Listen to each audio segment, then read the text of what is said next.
रखेंगे। एक्चुअली हम लोग एक स्टूडेंट प्रोटेस्ट के माध्यम से राजनीति में आए।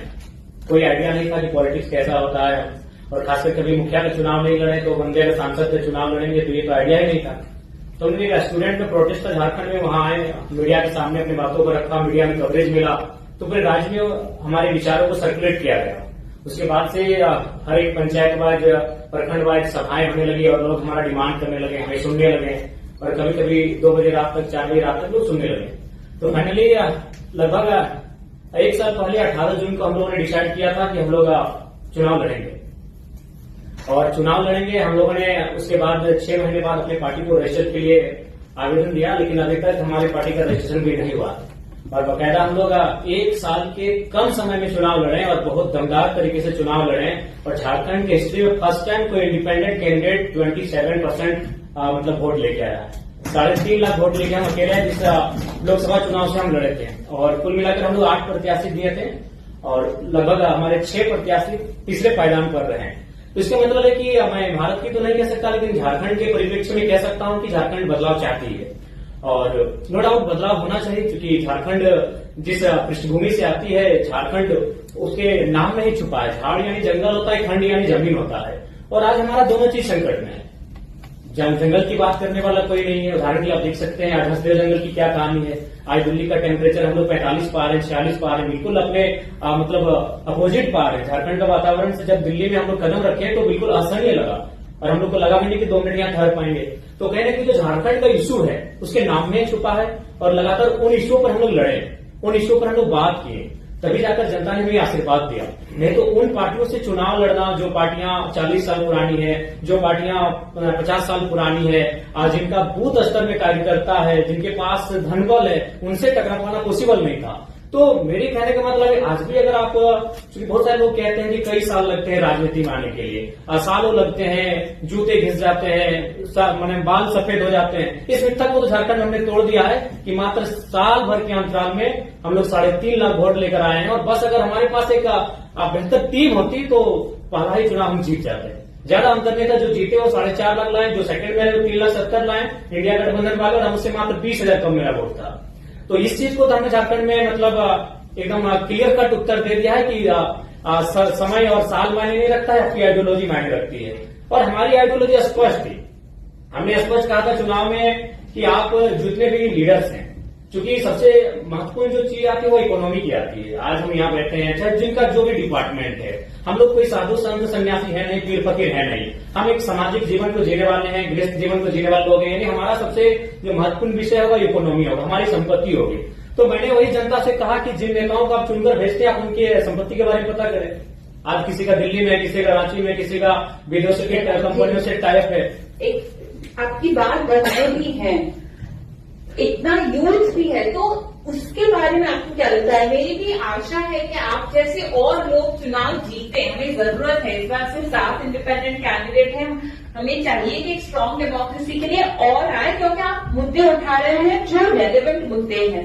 पर ये मुद्दे क्या सिर्फ वर्कर के हैं? नहीं, बिल्कुल सबसे ज्यादा प्रभावित महिलाएं होती है, क्योंकि मैं जैसे झारखंड से आता हूं, अगर वहां बात की जाए तो वहां हमारी विधायक मैम जो बैठी है आपके बगल में, उनका जो क्षेत्र है वो विस्थापित क्षेत्र है, खनन का क्षेत्र है, माइंस का क्षेत्र है। और जब विस्थापन का बात सामने आता है तो जब लोग विस्थापित होते हैं तो ऑब्वियसली महिलाओं को भी बहुत सारा प्रॉब्लम का सामना करना पड़ता है। मान के चलिए जिस क्षेत्र से विधायक आते हैं उस क्षेत्र है, आपको परिचय देता हूँ, 4 प्रकार की फसलें आती है, वहां धान, गेहूं। तो महिलाएं जब अगर विस्थापित ना होती है, क्योंकि झारखंड में अगर बात करें तो आपको विस्थापन की बात करनी होगी, आपको माइंस की बात करनी होगी। जो लोग यहाँ बैठे हैं और इसलिए आप झारखंड को जानते हैं मिनरल्स के लिए, और नो डाउट हम लोग देते हैं 27% कोयला देते हैं, और 40% खरीद देते हैं।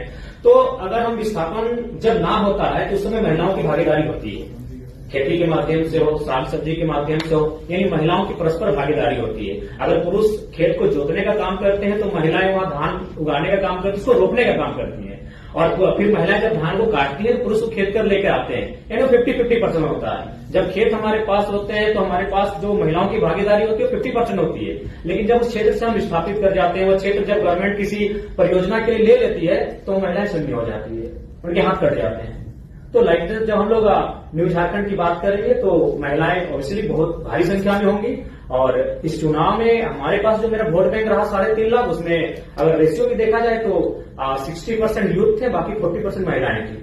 तो कहीं ना कहीं उसमें उस दिशा में हम लोग अच्छा काम किए हैं और महिलाओं का अच्छा कनेक्ट भी किए हैं, क्योंकि महिलाओं ने भी इस समस्याओं को देखा। आज अकॉर्डिंग टू कोरोना के टाइम का जो हमारे पास रिपोर्ट था, उसमें 12 लाख झारखंड के प्रवासी मजदूर मिले और उन प्रवासी मजदूर की जो पीड़ा है वो महिलाओं ने भी घर बैठकर देखा कि दिवाली है, होली है या ईद है, उनके बेटे उन्हें प्रदेशों से बधाई भेजते हैं, उनके बेटे उनको विदेशों से बैठ के बधाई भेजते हैं। तो कहीं ना कहीं हमने उनको कनेक्ट किया, उन मुद्दों से महिलाओं को भी हमने कनेक्ट किया, इसलिए महिलाएं भी खुलकर आई और हमारे पक्ष में मतदान की। और हम आशा करते हैं, क्योंकि हम लोग बार बार कहें हम लोग एक लर्नर हैं और आज इस कॉन्फ्रेंस हॉल में हम लोग भी कुछ सीखने के लिए आए हैं। मैं आपको बताना चाहूंगा, मेरे गिरिडीह लोकसभा में 2261 बूथ हैं। हमको लगता है कि 1200 से 1300 बूथ में हमारा बूथ एजेंट बैठा था, 1000 बूथ में हमारा एजेंट नहीं बैठा था, और फिर भी हम लोग वोट गेन करके आए।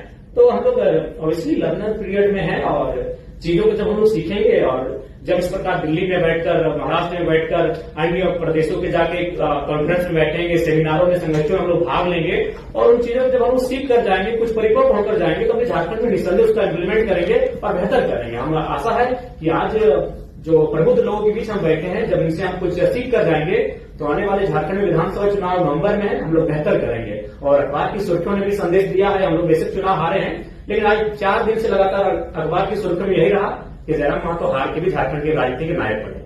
और बकायदा नेशनल न्यूज में हमें स्थान मिला, द हिंदू में स्थान मिला, द ललित भी गई हुई हमारे इंटरव्यू के लिए। और यही नहीं, बाकी जो नेशनल पार्टियां हैं जिनका सिंबल है वो भी अब हम लोग से टाइप करने के लिए इंटरेस्ट जता रहे हैं। हमने स्पष्ट कह दिया है कि आपकी आइडियोलॉजी हमसे मैच नहीं खाते, हम लोग न्यू पॉलिटिक्स करेंगे, क्योंकि आज हम लोग सिद्धांतिक पॉलिटिक्स की बात करने आए हैं, तो सिद्धांत से कोई समझौता नहीं होगा। 2 चुनाव और हारेंगे, 4 चुनाव और हारेंगे, नहीं जीतेंगे। हमारी जो नई पीढ़ी आएगी वहां से शुरुआत करेगी जहां से हम लोग छोड़ के जाएंगे, लेकिन सिद्धांत से कोई समझौता।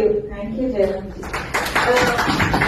मेरी एक रिक्वेस्ट है, झारखंड के चुनाव आपकी पार्टी में, आपके मंच में महिलाओं का, और अगर उसमें हम कोई भी मदद कर सकते हैं, मुझे पता है हर कोई मदद करना चाहेगा, क्योंकि कभी भी कुछ नया शुरू होता है तो आशा का भी जन्म होता है। So we would love to help in any way possible. With that